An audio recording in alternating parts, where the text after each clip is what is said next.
I ćao ljudi, danas igramo Counter Strike 1.6, znači javim se vam, a u ovoj epizodi predstavljam i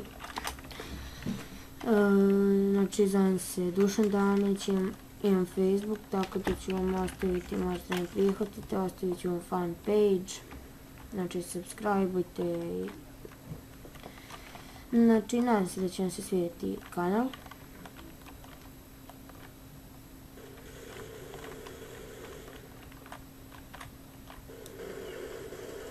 A da, nisam uopšte pro i ne znam ako baš dobro da igram, ali potrudit ću se da što bolje igram. I evo sada baš stvarno počinjemo.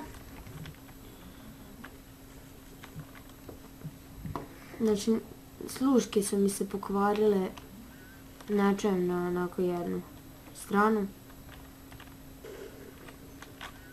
Tako da sam sad ovako noob,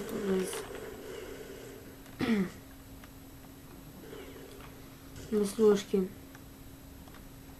Barem imam VH. Napravim ti bombu, onoga.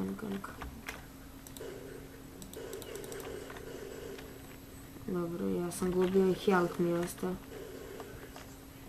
Tako, dobro, preživjeli smo. Znači,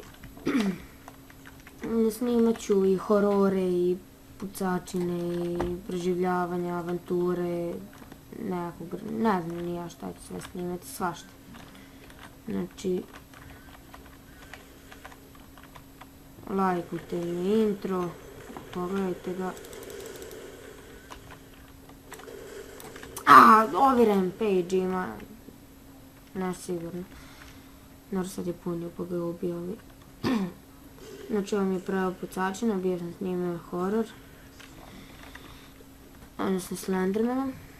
Znači bit će još epizoda o counterima, bit će još o Slendermanom. I sad skida mi se Outlast, ovi novi.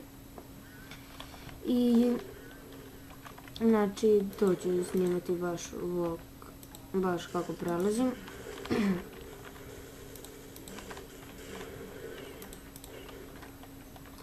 Dobro. Dobro, ja sam ga dobio.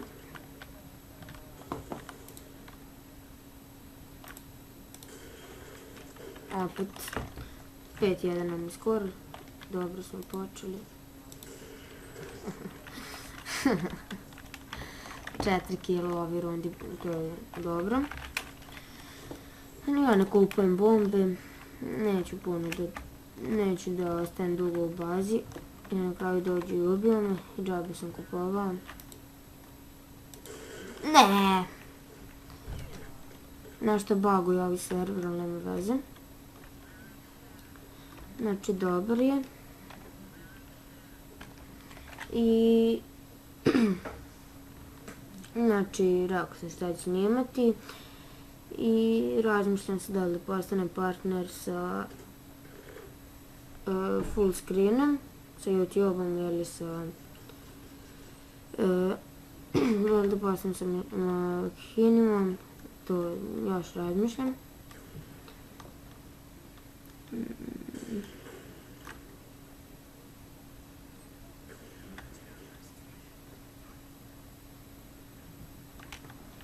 I evo sada smo opet oživjeli. I sad pevam. Daj.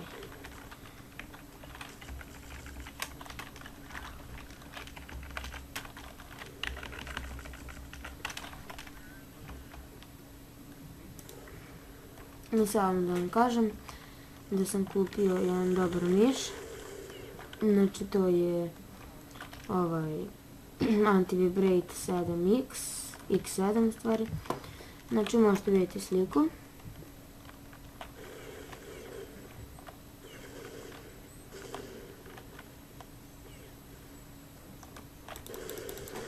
Kako me nervira ovo. Ne mogu pucam rafl sa kalašom, a ovi se MR može. Znači 28, 24 za nas, dobro. Da vidimo.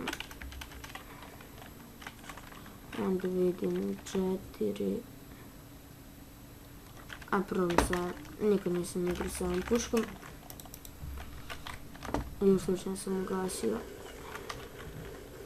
Ja tamo ne idem. Koliko ih je tamo? Dobro, nije ih mnogo.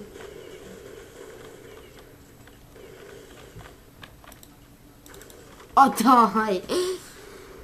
Dobro ljudi, ovo je bio kratak gameplay. Znači bit će ih još. I ovdje ćemo da završimo naš gameplay. Ja sam se predstavio. I hvala što ste gledali i doviđenja.